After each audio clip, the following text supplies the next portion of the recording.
I'm Claire Donovan, 28 years old, and I never imagined the day my family boarded a plane would be the day I understood what betrayal really felt like. My father set his hand on my grandfather's shoulder, telling him calmly to wait while they checked us in, promising they'd be right back. My mother followed, heels clicking against the tile, her eyes fixed on the departure gate. Minutes passed, then half an hour, and the truth sank in, heavy and cold. They weren't coming back for him. And in that moment, every illusion I had about family shattered.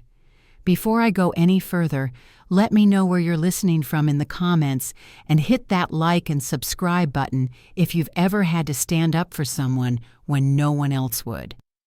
I grew up in Omaha, Nebraska, in a house that looked like it belonged on a magazine cover, 2 stories, white shutters, a lawn trimmed so neatly it almost looked painted. My father, Dr. Richard Donovan, was known as one of the most respected cardiologists in the state, admired in his pressed shirts and polished shoes. My mother, Elaine, filled her days with committees, fundraisers, and events where she measured her worth by the way people whispered about her cakes or her clothes. From the outside, it all looked enviable. Inside, love was something you earned, not something freely given. Being the firstborn, I learned early how to meet their standards. I stayed quiet, earned my perfect grades, and smiled in photographs, even when my stomach was tied in knots. My mother would say that presentation was everything, and my father expected silence unless you had something impressive to report. I learned to fold my hands tightly in every family portrait, bracing myself as though waiting for a storm. The only person who ever looked past the performance was my grandfather Henry. He was the one who bent down to my level as a child and said I didn't need to do anything extraordinary to be loved. On Sunday afternoons, when my parents escaped to their social club, Grandpa would take me to the park. We'd feed ducks, share a sandwich, and read books beneath the elm tree by the lake. He gave me a nickname no one else was allowed to use, Laney, and each time he said it, I felt seen in a way my parents never managed.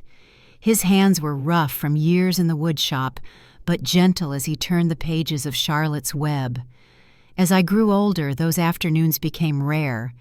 My father insisted Grandpa was slowing down.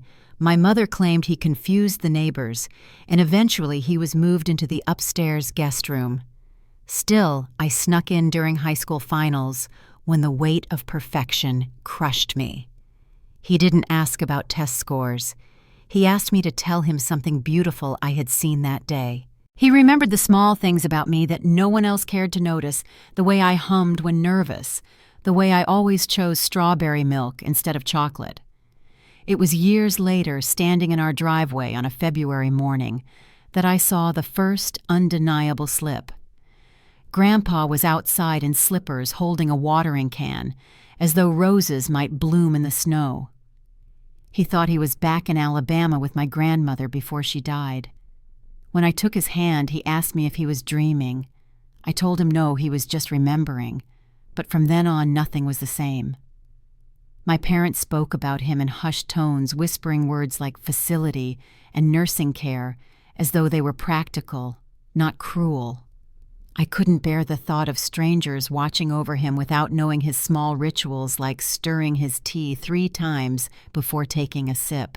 I didn't know it then, but those moments, his soft confusions, my parents' dismissive glances, and my stubborn loyalty were leading to a choice that would change the course of my life. A choice that began quietly long before the airport, long before the gate doors closed without us.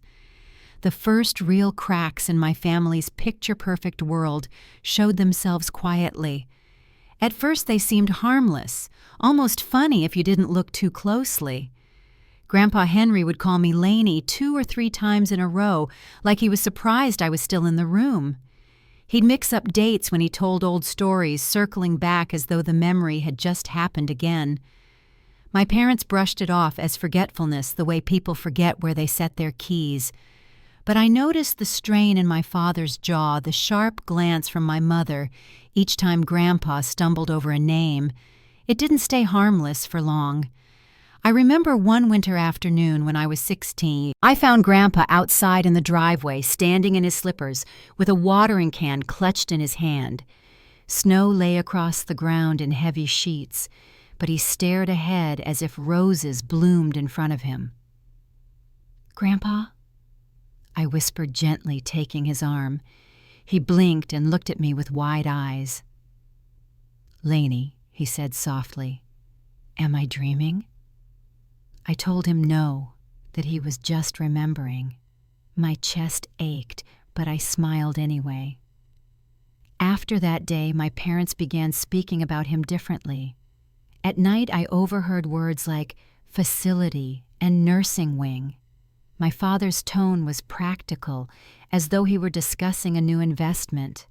My mother framed it as inevitable, saying it wasn't fair to keep him at home when his mind was slipping. They spoke of him as if he wasn't in the next room, as if the man who taught shop classes for decades and raised 2 children had already vanished. But he hadn't vanished to me. In the evenings, I started sitting with him in the upstairs guest room. I brought books he once read to me when I was small. Sometimes he followed the stories, sometimes he didn't, but his eyes would light up when familiar words broke through the fog. He would smile when I burned toast in the mornings, laugh when I sang off key, and still take my hand like he always had. Those moments were rare, yes, but they were real. As the years moved forward, the gaps in his memory grew wider. He confused me with his late sister Rose whenever fear washed over him. Sometimes he thought he was back in Alabama, tending to the roses with Grandma before she passed. I stayed patient, repeating myself gently when he asked the same question again. What struck me most wasn't his forgetting, but how quickly my parents stopped noticing him at all. My mother started setting fewer places at the table, saying it was easier for him to eat upstairs. My father grew impatient, snapping when Grandpa repeated himself, brushing him aside when he asked the same thing twice. By the time I left for college, his world had been pushed into that small room with the drawn curtains. I'd come home on weekends and find his slippers replaced with brand new ones my mother claimed were more practical. His books disappeared from the shelf, replaced by minimal decor that never suited him. My father insisted it was safer, easier to keep things simple, but to me it felt like erasure. They spoke less and less about him in front of others until friends stopped even asking. One evening I walked in on my father speaking on the phone. His voice was low-measured. "Yes, the lawyer said she'll need to co-sign, but she's just a kid. We'll handle it." My stomach tightened as I realized he meant me. When he left the room, I tiptoed to the counter and scanned the papers he'd left there. Medical directives, estate planning. It was all laid out in neat legal terms, shifting control of everything Grandpa had built in his life. Not only from him, but from me, too. That night, I confronted them in the kitchen. "He still knows me," I said, trying to keep my voice steady. "He still smiles when I read to him. He still laughs when I mess up cooking. He's still here." My mother kept folding laundry without lifting her head. "Claire, you're too emotional. You've always been too attached." My father shook his head, speaking with the kind of firmness he used on patients who ignored his advice. "Love isn't enough, Claire. We're doing what's responsible." The word stung. Responsible. I asked if responsible meant convenient, if it meant discarding him before he was even gone. Neither answered me. Instead, they closed ranks, and from then on, I was left out of every decision. They scheduled doctor appointments without telling me, moved his favorite things without asking. Each time I came home from school, I noticed more had vanished: the old kettle he used for tea, the slippers he wore to the porch, even the picture frames he liked to polish. My mother chirped something about minimalism, as if stripping away his memories made life easier. It was clear that the family I grew up in had chosen to turn away from him. But I couldn't. I kept leaving notes on his nightstand, bringing cookies from the bakery near campus, and sitting with him for hours, even if he called me Rose instead of Claire. What broke me wasn't his decline. It was theirs. They had already decided he was gone while he still reached for my hand. The day they announced the trip to South Africa, it was over dinner. My father spoke with forced enthusiasm about one last family memory together. My mother nodded with a bright smile that didn't reach her eyes. I looked at Grandpa across the table, his fingers tapping lightly on the wood in some invisible rhythm. He didn't seem to register their words, but when I leaned closer and whispered, "Do you want to go on an adventure?" he winked at me. It was small, fleeting, but real. That wink stayed with me long after dinner ended, because deep down I already knew what my parents meant by one last memory, and a part of me feared I was about to learn just how far they were willing to go. The weeks after that dinner turned colder inside our home, even when the weather outside began to warm. My parents no longer invited me into conversations about Grandpa's care. They stopped updating me on appointments, decisions, or plans. If I asked, they brushed me off, saying I was too young to understand or too sentimental to be objective. It was clear that they had drawn a line, and I had been placed firmly on the outside of it. I noticed changes every time I came home from campus. His favorite books were gone, replaced by neutral decorations that meant nothing to him. The kettle he always used for tea disappeared, swapped for a modern electric one he never touched. The old slippers he wore around the house were thrown out, a new pair sitting by his bed as if someone else had chosen them. My mother called it minimalism. To me, it felt like pieces of him were being erased one by one. I tried to fight against it in the only ways I knew. I wrote notes and left them on his nightstand, reminders that he was not forgotten. I stopped by the bakery near school to bring him lemon cookies he had always loved, even if he no longer remembered asking for them. I sat with him in long stretches of silence, holding his hand, watching the way he looked out the window, as though searching for someone he had lost. Sometimes he called me Rose, sometimes Lainey. What hurt wasn't that he forgot my name, it was that my parents pretended he had stopped existing altogether. The distance between us grew wider. I overheard my father's phone calls, his voice clipped and impatient as he spoke to lawyers about medical directives and estate planning. My name came up mentioned as though I were an obstacle to be managed rather than a granddaughter trying to hold on. Each overheard word added weight to the growing certainty that they weren't simply preparing for his decline. They were preparing to strip him of control and push me out entirely. When I confronted them, my words tumbled out sharper than I expected. "He still knows me," I said. "He still smiles when I read to him. He still laughs when I burn toast. He's still here." My mother didn't even glance up from folding laundry.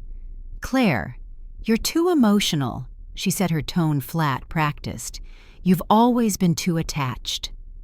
My father leaned against the counter, weary but firm. "Love isn't enough. We're doing what's responsible."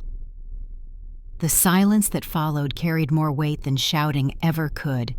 That single conversation marked the moment they began to close every door between us.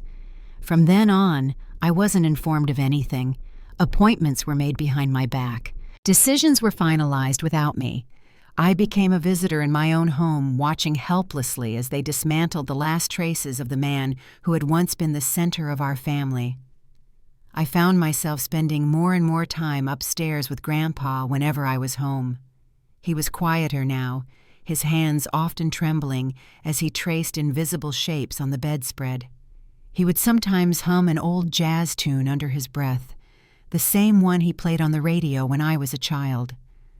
I clung to those small remnants, those threads that proved he was still with us in ways my parents refused to see. One afternoon, after a particularly long week at school, I came home to find that they had cleared nearly everything from his room. The bookshelf was gone, his chair replaced with a plain one that looked like it belonged in an office, and the framed photos he used to polish were nowhere in sight. My mother smiled when she saw me pause at the doorway. "We're keeping it simple for him now," she said, as if simplicity were kindness. But I knew what I was looking at. It wasn't care, It was erasure. The final blow came during a weekend visit. I had stopped by early in the morning, hoping to read to him before classwork took over again. As I walked down the hall, I caught the sound of my father's voice behind the closed study door. "Yes, the lawyer said she'll need to co-sign, but she's just a kid. We'll handle it." His words carried a certainty that chilled me. It wasn't just planning. It was deliberate, designed to keep me out and keep Grandpa voiceless. That night, I couldn't hold back anymore. I confronted them at dinner, my voice shaking, but steady enough to cut through the clatter of dishes. They gave me the same answers as before: practicality, responsibility, convenience, wrapped in neat words. I left the table with my chest heavy, realizing that no matter how hard I tried, I couldn't make them see what I saw when I looked at him. The injustice wasn't his illness. It was the way my parents had already buried him in their minds while he was still breathing in the next room. And as much as I tried to fight against it with small acts of love, I knew something bigger was coming. Something that would force me to choose whether to keep standing quietly in the background or to step forward when it mattered most. The announcement of the trip came one evening over dinner. My father spoke with an easy cheer, describing it as a family vacation to South Africa, a chance to make memories before things grew worse. My mother smiled at him with that polished look she used at fundraisers, the one meant to assure everyone that life was under control. I glanced across the table at Grandpa Henry, who tapped his fingers softly on the wood as though keeping rhythm with a song only he could hear. He didn't respond to their words, but when I leaned closer and whispered, "Do you want to go on an adventure?" he winked at me. That small spark was enough for me to nod along and say yes. The days leading up to the flight felt strange. My father grew more restless, checking his watch at dinner and making quiet calls from his office. My mother became consumed with appearances, buying new luggage and talking about how important it was to travel in style. Meanwhile, Grandpa sat quietly upstairs, bundled in his navy cardigan, clutching the old photograph of my grandmother. I visited his room each night, asking if he was ready to see elephants in warm weather. He didn't always answer, but once he looked at me with fear in his eyes and called me Rose. I didn't correct him. I just squeezed his hand and promised we'd go together. We left before sunrise the morning of the flight. The air outside was still damp with dew, and the sky carried the faint glow of orange breaking across the horizon. My father loaded the bags into the car quickly, his movements sharp and efficient. My mother checked her reflection in the side mirror, smoothing her hair while I guided Grandpa into the back seat. He held my wrist tightly with one hand, the framed photo pressed to his chest with the other. I tried to keep my voice light as I told him we were heading somewhere warm, somewhere with animals he'd always loved to read about. He hummed a tune under his breath, soft and uncertain, and I held on to that sound for comfort. The airport was already buzzing when we arrived. Fluorescent lights reflected off polished floors, and the clatter of luggage echoed through the high ceilings.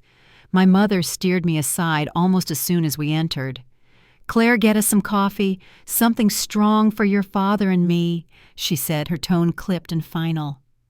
I looked toward Grandpa, seated quietly in his cardigan, but she brushed me off with a quick, "He's fine. We'll be right back." I stood frozen for a moment, the order half formed on my lips, as my father guided Grandpa to a quieter corner of the terminal. There was a row of chairs near a frosted window that overlooked the runways. My father leaned down and spoke clearly, his hand on Grandpa's shoulder. "Just sit here. We'll check in and come right back." My mother nodded once before following him toward the gates.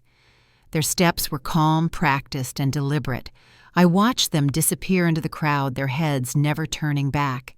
At first I told myself they were checking bags or handling paperwork. 5 minutes passed, then 10. My grandfather still sat in the chair, his thumb running along the edge of the photo frame. 15 minutes became 20, and the cold realization settled in my chest. They weren't coming back. I hurried to the counter, asking the woman behind the desk if the Donovan party had checked in. She tapped on her keyboard, nodded, and said they had already cleared. My throat tightened as I forced the next words out. All of them.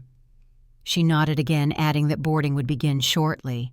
The ground seemed to tilt under my feet. I stepped back, scanning the crowd until I spotted him again. He hadn't moved. He was still sitting there, patient and trusting, waiting for people who would never return.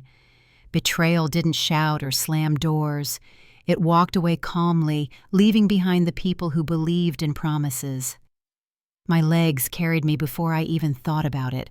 I pushed past rolling suitcases and boarding calls until I reached him. "Grandpa," I whispered, kneeling in front of him. His eyes flickered with confusion before softening. "Rose," he asked, voice trembling. I took his cold hands into mine. "It's me, Grandpa. It's Claire. You're not alone." He looked around in panic. "Your father said he'd come right back." Am I supposed to go somewhere? My throat ached as I shook my head. "No, you're supposed to stay with me. That's all you need to do." He held my hands tighter, his body trembling with fear he couldn't name. I pulled him gently to his feet, wrapping the scarf around his neck as if it could shield him from more than the chill of the terminal. "Come on, Grandpa, we're leaving." He hesitated, his gaze turning toward the gates, but I guided him forward. And that's when I heard my name. My mother's heels struck the tile as she rushed toward us, phone still in her hand. My father followed behind, his face tight and unreadable. "Claire," she called sharply, "come back here right now." I tightened my grip on Grandpa's hand, bracing myself as the weight of their voices pressed down. My mother's voice rang out across the terminal, sharp enough to draw glances from the people nearby. "Claire, get back here now." Her heels clicked against the tile as she hurried toward us, her phone still clutched in her hand. My father followed slower, his jaw tight and his eyes dark with the kind of warning I had grown up recognizing. I stood still for a moment, holding on to Grandpa Henry's hand as he trembled beside me. "He doesn't even know where he is." My mother said, her words cutting through the noise of the airport. "He needs care, professional care. You don't know what you're doing." Her voice rose with every sentence, desperate to frame herself as reasonable, while the crowd's attention lingered on us. My father stepped closer, lowering his tone so only I could hear. "You're making a scene. Think about how this looks." I turned to face them, the hum of the terminal surrounding us. "How it looks?" I asked softly, tightening my grip on Grandpa's hand. "He's your father, and you left him sitting here like luggage no one wanted." The words came out steady, not shouted, not dramatic, just true. The three of us stood in silence, the kind that drew strangers' eyes and made the world feel smaller. My mother's lips parted, but no sound followed. My father stared at me, unblinking. I took a step back, pulling Grandpa gently with me. "We're done here," I said, my voice firm. My father's hand twitched at his side. "Claire, if you walk away, I didn't wait to hear the end of the sentence." I turned and guided Grandpa toward the exit, wrapping my coat tighter around both of us against the draft from the sliding doors. Outside, the air was cold and sharp. I flagged down the first cab that slowed at the curb. The driver popped the trunk and I helped Grandpa into the back seat, his hands still trembling around the framed photograph. We drove away as the airport shrank behind us, its glass walls and steel beams fading into the distance. Neither of us spoke. The only sound was the steady hum of the engine and the occasional rattle of the window. I didn't exhale until we reached the bus station on the far side of the city. The cab pulled away, leaving us under the faded awning of a building that smelled faintly of coffee and diesel fuel. I guided Grandpa to a bench and pulled out my phone. My thumb hovered over the contact I had saved months earlier, one I never thought I'd need to use. Maggie Thompson, my grandfather's younger sister, the aunt who had called me once with quiet worry in her voice. "If anything ever happens, Claire," she had said, "don't let them tuck him away. Call me." I pressed the number and held the phone to my ear. She answered on the second ring, her voice brisk but warm. "Claire," she asked. My throat tightened. "Aunt Maggie, it's me. Grandpa needs you. We need you." There was a pause, then her voice broke just enough to carry her emotion. "Tell me where you are. I'll be waiting." I bought 2 tickets for the next bus to Kansas. The station was nearly empty, just a handful of travelers with weary eyes and worn bags. I helped Grandpa into his seat, wrapped him in my scarf, and rested his head on my shoulder. The bus rumbled to life, and as we pulled out of the station, the rising sun painted the sky with pale streaks of pink and gold. Fields stretched past us, telephone poles flickered by, and towns slipped away in the distance. I stared out the window, my chest heavy but steady. For the first time, I wasn't following my parents' plan. I was choosing my own. Grandpa dozed for most of the ride, his head leaning against me. Every now and then he stirred whispering fragments of memories, something about fishing trips, about my grandmother's pies, about songs half forgotten. I listened quietly, squeezing his hand whenever he seemed lost. Hours later, when the bus pulled into the tiny station in Holton, Kansas, I saw her. She was standing on the platform, a sturdy woman in a denim jacket, her silver hair pulled back neatly. In her hands was a cardboard sign, the words "Henry plus Claire" written in shaky black marker. The moment she saw us, she dropped it and hurried forward. "Oh, Henry," she gasped, reaching for him. Grandpa blinked, then smiled more brightly than I had seen in weeks. "Maggie," he said softly. Her laugh came through tears. "Still remember that, huh?" He reached for her hand, teasing, "You got old." She chuckled, shaking her head. "And you didn't." She wrapped him in a hug, and something in me loosened, something I hadn't realized I'd been holding tight since the moment at the airport. We drove with her down 2-lane country roads lined with fields. Her house sat at the edge of town, a modest 2-bedroom with white paint that had chipped in places, and a wide porch that looked like it had held decades of stories. Inside, the air was warm, filled with the scent of soup simmering on the stove. She had made a bed ready for Grandpa and handed me a blanket without asking questions. That night, I sat on the porch with her while Grandpa slept inside. The stars stretched wide above us, sharper and clearer than the city skies I had grown used to. She handed me a mug of tea and settled into the rocking chair beside me. "You did the right thing," she said quietly, "even if they don't see it, especially if they don't." I nodded, staring out into the dark fields. She placed her hand gently over mine. "You're welcome to stay as long as you need. This house may be small, but there's always space for people who see each other." I didn't cry. I just sat there listening to the creak of the rocking chairs and the quiet hum of crickets. For the first time in years, I felt like the silence around me was soft instead of cold. Life in Maggie's small house settled around us with surprising ease. Mornings began quietly, the scent of oatmeal filling the kitchen, while the radio hummed soft jazz in the background. Grandpa would shuffle to the table in his cardigan sometimes, forgetting how to stir his spoon until I guided his hand. Other mornings he would hum along with the music, tapping out a rhythm that belonged to a younger version of himself. Maggie moved through the house with practiced patience, showing me where the linens were kept, where the grocery list sat pinned to the fridge, and how she managed the simple routines that kept him comfortable. I tried to carry my weight. I ran errands, folded laundry, and learned which brands of tea Grandpa preferred even now, though he rarely finished a cup. In the afternoons, if the weather was kind, I walked him slowly around the block. He held onto my arm, pointing now and then at a bird or a passing car, though his words came out in fragments. "Blue one, just like..." Then his voice would trail away. I would answer anyway, filling in the gaps as if the conversation had never broken. Nights on the porch became my favorite. After Grandpa fell asleep, Maggie and I sat in the old rocking chairs, our mugs of tea warming our hands while the stars spread wide above us. She spoke gently about the years she had watched her brother raise a family, the pride she had felt when he coached shop competitions at the high school. Then her voice would soften. "I worried they wouldn't see him anymore," she said one evening, her gaze fixed on the dark fields beyond the yard. "I worried he'd fade before anyone realized what they'd lost." I didn't answer, but she reached over and squeezed my hand, letting silence fill the space where words couldn't. Weeks turned into months, and a rhythm took hold.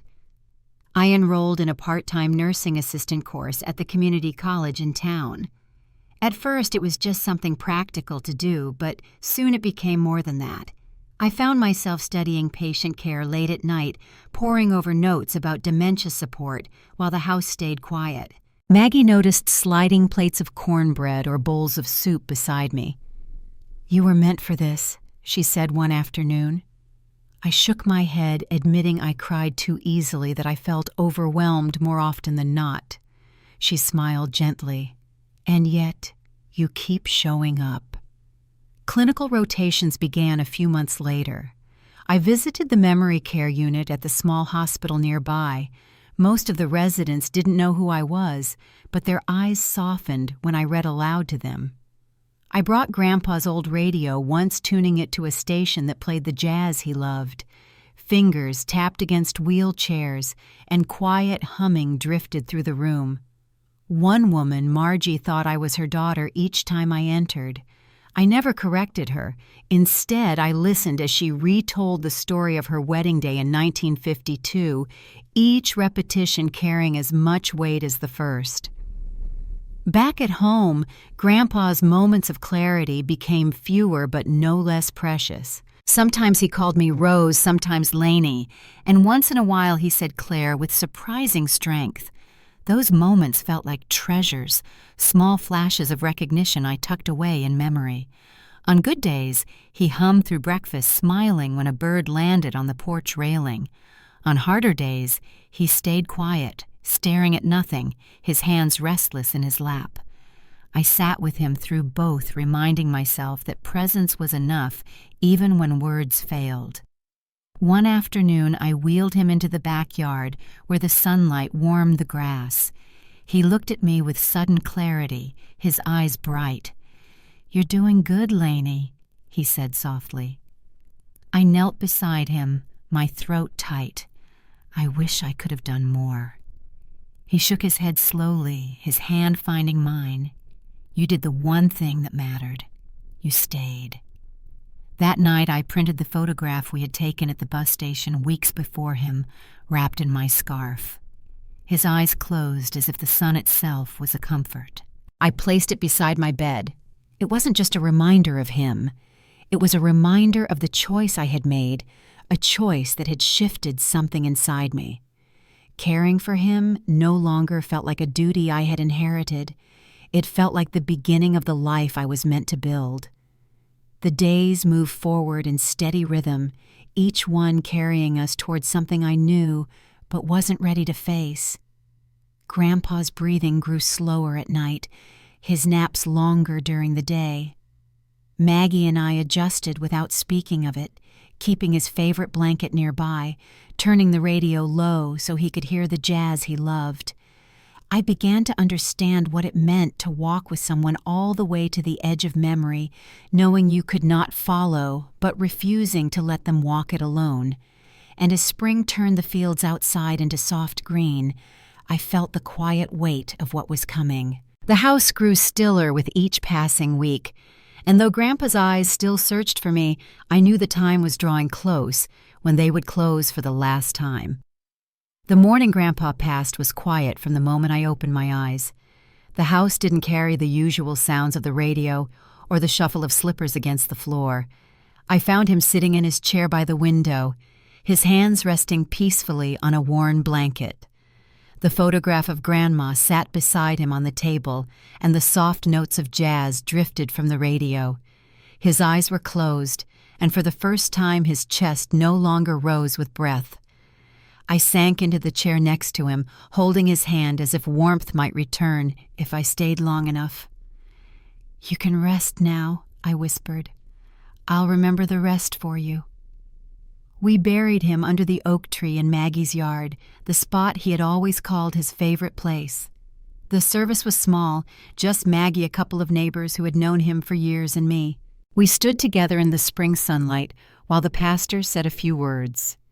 There was no grand ceremony, no rows of flowers, only a wooden cross and the sound of birds in the branches above.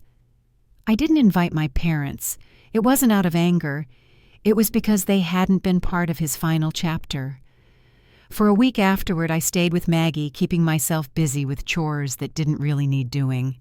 I folded laundry, twice polished dishes that were already clean, and swept the porch every evening. My chest still felt heavy when I sat down at night. Then one morning, I told Maggie I needed to go back to Omaha. Not for them, but for myself. She didn't ask questions. She just hugged me, slipping an envelope into my bag before I left. "He wanted you to have this," she said softly. When I stood again at the door of my childhood home, it looked smaller, almost like a stage after the curtain had dropped. My mother opened the door, her eyes swollen with exhaustion. "Claire," she breathed as though the sight of me surprised her. Behind her, my father stood with his arms crossed, not defiant this time, but tired. I nodded once. Grandpa passed peacefully, with people who loved him. My mother's hands twisted together.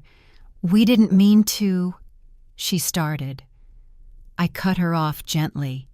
"You did. You left him at the airport, and if I hadn't stepped in, you would have done the same to me one day." My father stepped forward, his voice low. "He didn't remember you most of the time. It wasn't personal." I met his gaze steady. It was never about what he remembered. It was about what I wouldn't forget. I reached into my bag and pulled out the envelope Maggie had given me. Inside was Grandpa's revised will and a handwritten note. He had left his savings and pension to me with words that felt like a final embrace. "To Claire, you were the only one who stayed. My love belongs with you. Keep remembering." I placed the envelope on the table in front of them without saying more. Their faces shifted shock, giving way to guilt, and then something I couldn't name. I shook my head lightly. "I'm not here to fight. I just came to tell you I'm okay." And he was too. I turned toward the door, but my mother caught my wrist. "Claire, will you come home?" I looked at her, really looked, and saw not the sharp woman who once filled every room with control, but someone standing in the hollow space left behind when control no longer held. "I am home," I said quietly, "with the people who remembered me before I had to earn it." I walked away, the envelope left behind, and didn't look back. Ahead of me was Kansas Maggie's porch, the photograph on my nightstand, and a life that felt like it was finally my own. Back in Kansas, life unfolded in a rhythm that felt steady and right. I returned to my studies at the community college, splitting my days between the classroom and the memory care unit, where I completed my training. The porch became my favorite place to end each evening. Maggie sat beside me most nights, her chair creaking as we talked quietly, or sometimes didn't talk at all. The photograph of Grandpa and me at the bus station hung on the wall near my desk, a reminder of the moment I chose to walk away from the life my parents had scripted. I opened a small reading circle at the library, a space where children and seniors sat together while I read aloud. Some of the older ones repeated questions or drifted into memories that belonged to decades before, but I never minded. Their eyes softened the way Grandpa's once did when he listened. I carried his lessons with me, patience presence, the understanding that memory isn't only about facts, but about feelings. Each page turned felt like a way of keeping him alive, not in the past, but in the room with me. Room with Have. My parents reached out a few times in the months after his passing, their words hesitant and uncertain. I didn't close the door on them completely, but I didn't walk back through it either. I had made my choice, and for the first time I understood it was enough to stand firm. Home was no longer tied to a house in Omaha. It was the porch, the radio, the gentle rhythm of care that reminded me of who I was when I stayed true to myself. Looking back, I see now that justice doesn't always arrive as a loud declaration. Sometimes it comes quietly in the decision to hold on when others let go, in the choice to remember when others find it easier to forget. My grandfather's last gift wasn't the letter or the inheritance, it was the truth that dignity is preserved in love and that real strength lies in staying when it matters most. So I keep remembering. Every time I sit with someone who feels forgotten, every time I guide a hand or read a page aloud, I know I am honoring him. I know I am honoring myself too. And maybe that's the lesson I want to leave with you tonight. You don't always have to fight the loudest battle to do the right thing. Sometimes the quiet act of staying is what changes everything. Thank you for listening to my story. If you've ever chosen to stand by someone when others walked away, I'd love to hear your story in the comments. And if this touched you, consider subscribing so you don't miss the next one.